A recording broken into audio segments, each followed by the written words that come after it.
Man Craig Mack went to his grave distraught at awful kid little guy, told Craig Mott on the off chance that he didn't change the board, he wasn't with him, no more you comprehend. And they had a genuinely enormous hamburger, I had a firearm in my lap.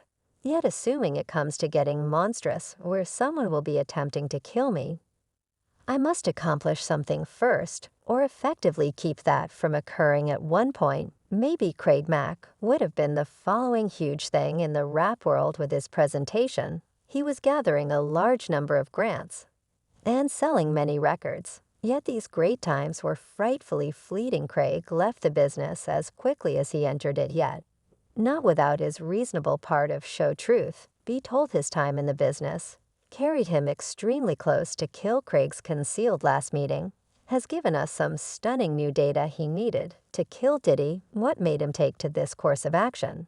And for what reason did he stop? You're going to figure out about it in the present video.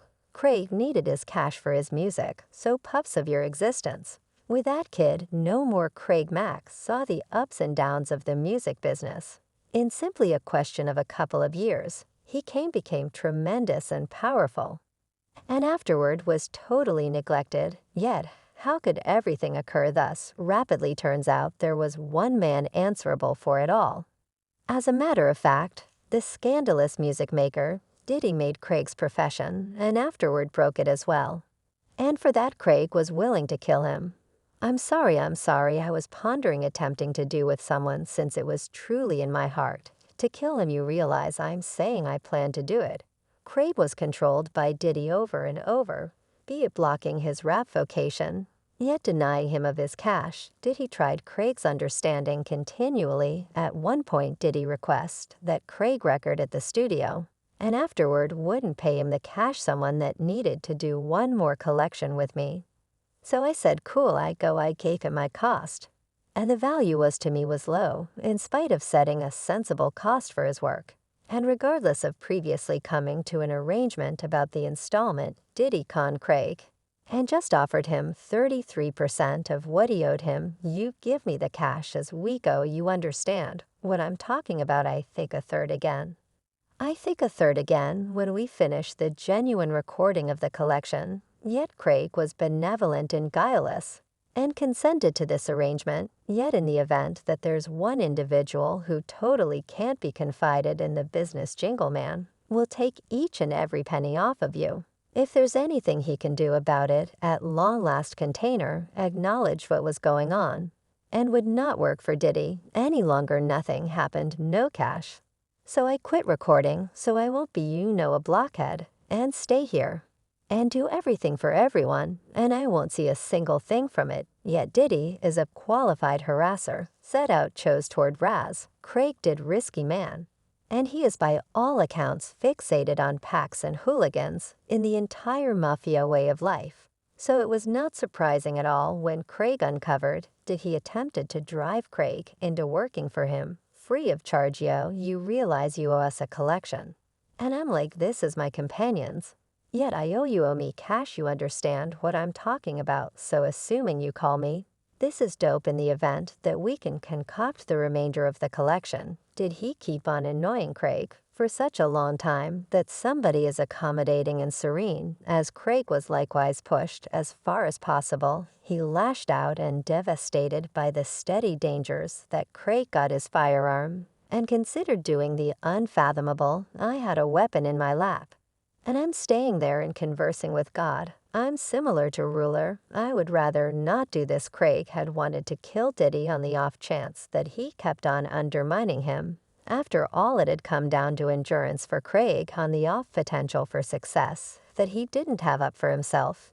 Diddy planned to demolish his life perpetually, yet in the event that it comes to getting revolting with someone will be attempting to kill me, I must accomplish something first, or effectively keep that from occurring. Yet what occurred next will stun you similarly. However much it shot Craig Mack, Craig was staying there considering murder, yet God had different designs for him. In an extraordinary second, Craig heard gospel music on the radio that totally changed his heart.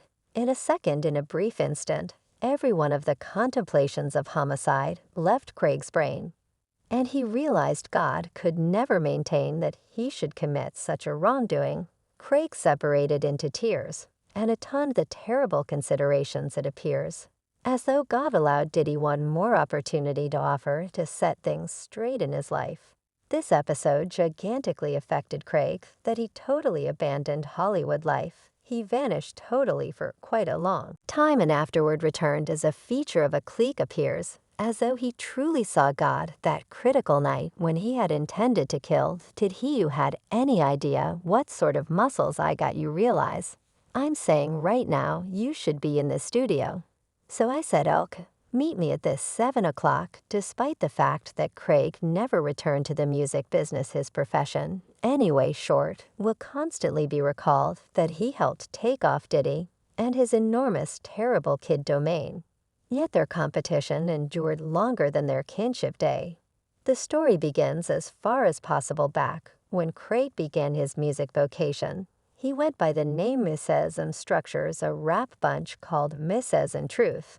With only one single under their name, the gathering self-destructed Craig was then intended to be a piece of another rap bunch called the Hit Crew, yet things never got. And he was confronted with the chance of never making it as a rapper. Fortunately, his supervisor never surrendered and kept on sending his demos and rap recordings to various makers. After a lot of dismissals, Craig got a proposition open door to give an extemporaneous tryout before an ability chief from the large record mark Uptown Record. Might you at any point think about who this extraordinary ability chief ended up being? That his corrective was Diddy saw the ability and the capacity in Craig and realized that he could become wildly successful. He got him on a remix and launched his rap vocation. Music things took a turn by and by when Diddy was terminated from Uptown Records. And maybe Craig was by once again toward the beginning line, yet Diddy concocted an endurance plan. And he took Craig curious to see what happens. He began Awful Kid Records and signed Craig. It at last appeared as though Craig got the opportunity to become wildly successful. And he was important for Terrible Kid and Diddy. After all, he was their most memorable craftsman. To deliver a solitary under the mark, Craig dropped his most memorable single, Flavor in Your Ear. And a modern-day miracle, The Sun surprised the world. It went platinum and Craig even got a Grammy designation. Yet even this couldn't save him from his shocking destiny. Similarly, as Diddy had carried him to the highest point of the world, he chose to cut him down. He abandoned Craig before he even got an opportunity and totally sidelined him after undeniably he had found a substitute for Craig, the famous Huge. In light of the fact that I've seen a meeting that Big Deal did with Little Kaz, right? And he said that he did with Craig making a meeting. I never comprehended that man on the grounds that Craig Mack at the time was more smoking than large in this contention among Biggie and Craig.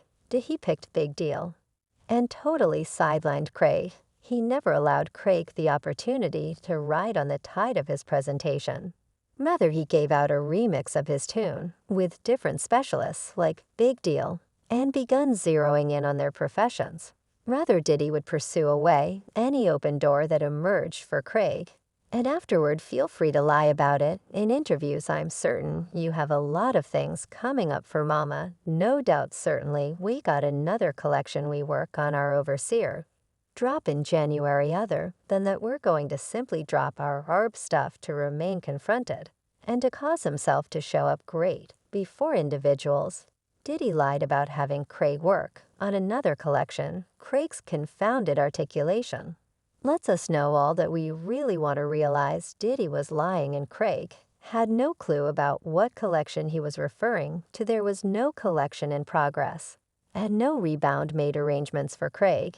Even after his Grammy selection, Craig's profession was strongly brought to a halt. It is so Diddy needed to play God and conclude who will find success and who doesn't. Diddy is a music big shot who runs the entire business, yet there is no genuine work here. Diddy is a harasser and a miscreant, and he rips off anybody he can get his hands on, be it Big Deal or Craig. He took cash from this multitude of specialists and paid them not as much as what they merited. Likewise, He could hoard his own abundance. One more craftsman Mace, who worked with him, bragged about it. And did he began requesting receipts, yet that is his old plan. He couldn't care less about any receipts being in here. So huge, can't give you no receipts. He did. Craig Mack can't give you receipts. He did. One fan expounded on how could he ruins any craftsman he signs. Every one of them appear to have horrendous closures.